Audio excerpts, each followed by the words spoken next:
Annie and Snowball and the Cozy Nest by Cynthia Ryland, illustrated by Susie Stevenson. Happy Day. It was May and Annie was happy. So many good things were happening. Her cousin Henry was having a birthday. The tulips she planted were blooming, and on her porch someone was making a nest. The nest was in a safe little spot. Annie had seen it one day when she was reading with her bunny Snowball. "Snowball, look," Annie had said. "A nest." Annie called Henry next door and asked him to come and see the nest. He did. And every day since then, Annie and Henry had hoped to see who was building the nest. The nest was getting bigger and bigger. Annie could see the bits of twig and bits of leaves and even some small bits of fur. She wondered if it was Snowball fur. Then she wondered if it was Mudge fur.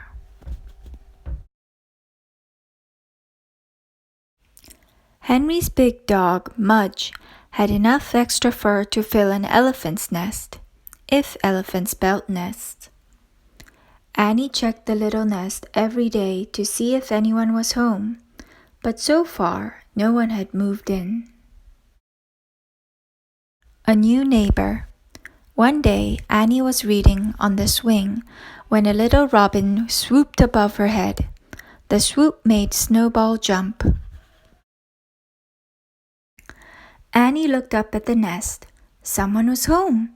It was the little robin. Annie watched quietly as the little robin settled into her cozy home. The nest was in a perfect place to hatch babies. A person would never know the nest was there unless he sat on Annie's swing. And no one sat on Annie's swing except Annie and Snowball and sometimes Henry and sometimes Annie's dad. Mudge did not sit on Annie's swing, though sometimes he tried. The little robin and the little nest were perfectly safe. Annie had a new neighbor. Waiting and waiting. For days and days, Annie quietly watched the little robin sit in its cozy nest. The little bird was almost always there. When it flew away, Annie worried that it might not come back. But it always did, and Annie knew why. One day, when the bird was away, Annie's dad lifted her up to look inside the nest. "5 eggs," whispered Annie. "5 blue eggs."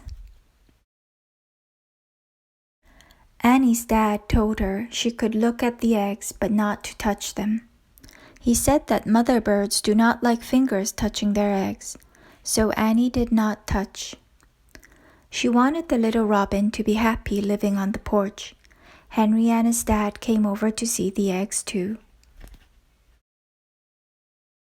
"5 eggs," said Henry's dad. "She's hatching a basketball team." Annie and Henry laughed. Henry's dad could be so silly. Everyone could hardly wait to see the babies.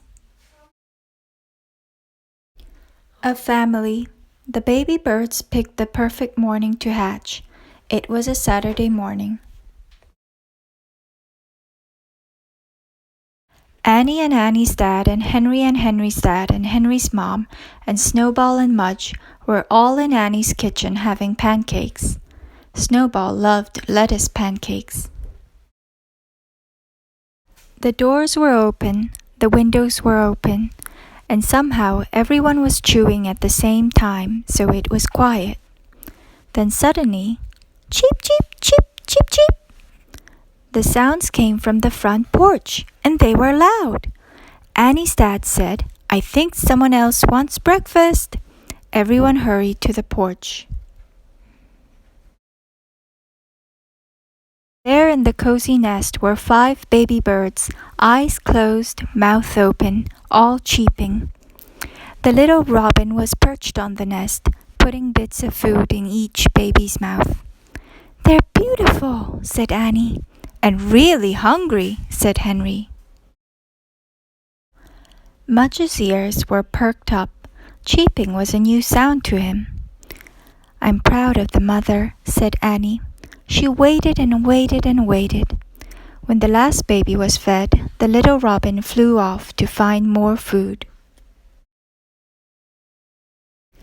That reminds me, said Henry.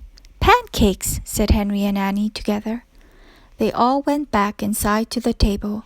Then everyone was chewing and talking. It had been an exciting morning. The excitement had made them hungrier.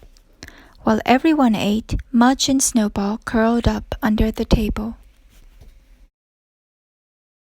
Look, said Annie. Snowball has her own cozy nest. Yes, said Henry. But this nest snores.